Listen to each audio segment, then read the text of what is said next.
Welcome back to Franchise Player, and after all these years, I finally have a modded PS3. After having tons of other modded consoles over the years, like a PSP, a 3DS, and a Vita, I figured it was finally time to step up to the big leagues. So today we'll check out what you can do with a modded PS3, why I think it's worth getting one, must-have apps, and with being modded, why I think this console might be the best value in gaming today. And before we get too deep into this, if you want to mod your PS3, you do not need to be tech savvy at all. All you need is a flash drive and a computer, and you're pretty much good to go. There's a ton of tutorials on how to do it here on YouTube, and it'll take you around 20 to 30 minutes max. First up, let's talk about the main reason why I think a lot of people, including myself, mod their PS3, and that would be the ability to back up your physical games that you already own. So right here, I have the first Infamous, for example, classic game, and with the app Multiman, you're able to insert your physical copy of your game and copy it to your hard drive. So this is awesome for a couple reasons. One, it creates a backup of a physical game you already have, so less wear and tear on your physical discs.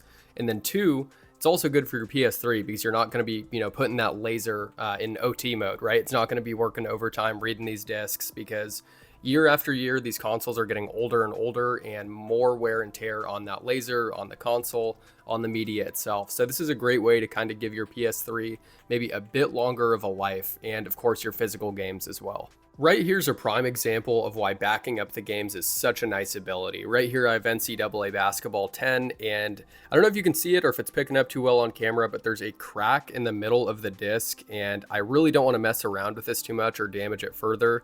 So I made a backup of this on the console. So it'll be really nice to be able to play this digitally and not damage this disc any further because it's kind of a rare / uncommon game.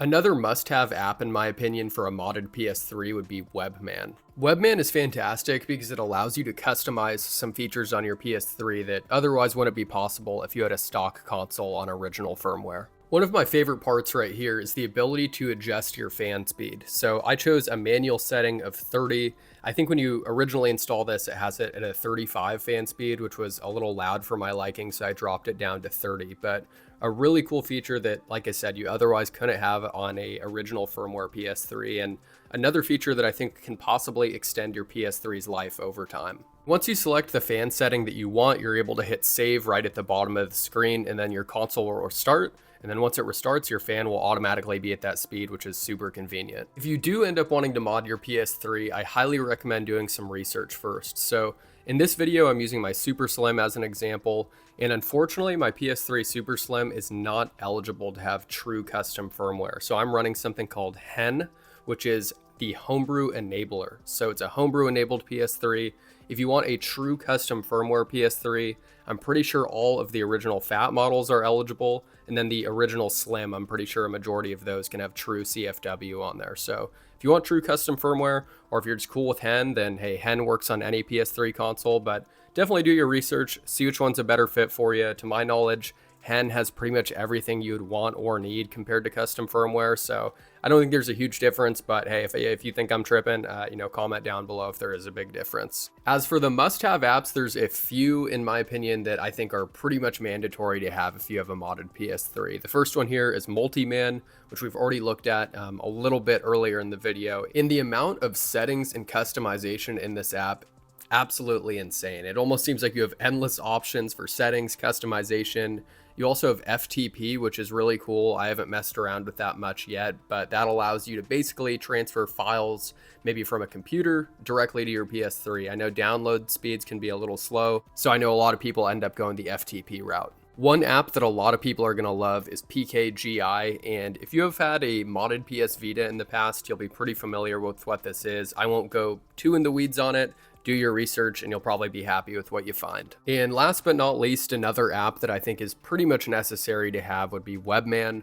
Already showed this off a bit earlier too for basically changing the speed of your fan, checking the internal temperature of your PS3. This really helps with just caring for your console and hopefully making your PS3 last a couple years longer, since some PS3s are already going to be 20 years old now, which is insane to say, but luckily the Super Slim, sure, it can't have custom firmware, but with it, still having HEN and it being the last released PS3, at least it's a little bit younger, so I think longevity-wise might be a little better off than some of the original fat models. Now let's talk about why this console is still relevant almost 20 years later. Modding the PS3 really gives this system a second wind. Mind you, even without being modded, the PS3 is still amazing and is by far my favorite console of all time. But when modded, outside of PS3 games, PS1 games, and PS2 games, you can also get emulators on a modded PS3, which really make this kind of the ultimate gaming machine in my opinion. PS1, 2, 3, and retro games.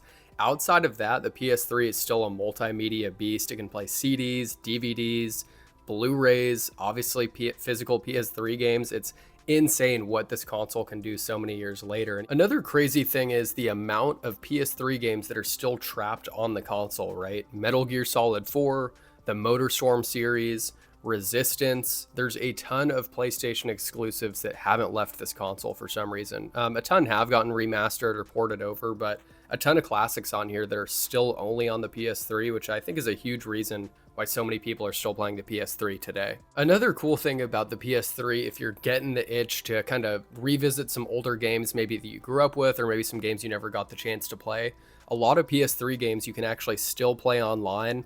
And the best part of it all is PS3 Online is free, no PlayStation Plus required. It started in the PS4 era. So if you want to go back and play some older Call of Duties, GTA 4, Red Dead Redemption, anything like that, you can play it for free with no membership needed, which I think is awesome and really wish they would bring that back. For this section, you don't need a modded PS3. Having a modded PS3 definitely kind of opens the floodgates for what themes you can put out and on your console, but themes.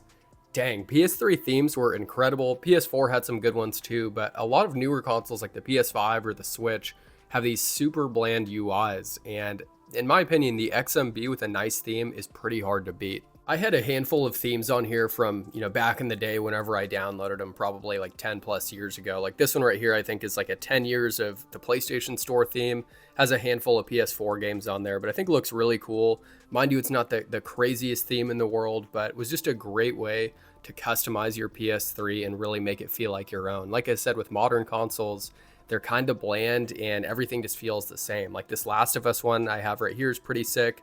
I think this one is free and still downloadable. So if you have a PS3, hop on the PlayStation Store, and I'm like 90% sure this is still available and free. So definitely a cool one, especially if you like Naughty Dog or The Last of Us. Another thing that I loved about the XMB, and obviously you don't need a modded PS3 for this either, but when you'd hover over the art of a game, it would pretty much show a nice graphic in the background of that game, at least for a lot of releases, I'd say like post 2008, once the PS3 had been out for a while. And I just think it was a nice touch.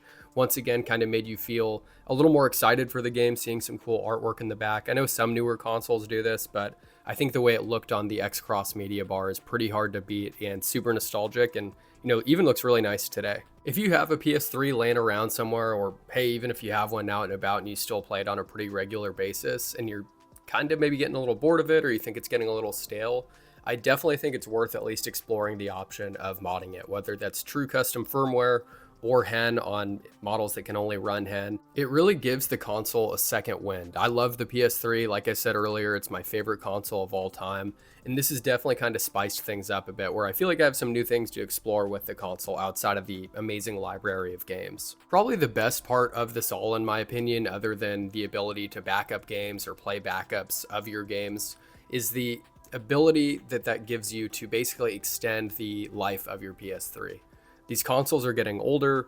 The Fats, like I said, some of those are, basically 20 years old at this point. Even the Super Slims are over a decade old at this point. And I want to make sure my PS3 can, basically survive as long as possible. Obviously, hey, all technology is going to, eventually die at one point, depending on its age. But if I can make my PS3 last a couple more years, make some of my physical games last longer, less wear and tear on the physical games themselves and the console, I'm all for it. The fact that this only takes about 20 or 30 minutes to do with watching a guide, all you need is a computer and a flash drive, and you're in business. Your PS3 will either have custom firmware or hen on it. Overall, super happy I have a modded PS3 now.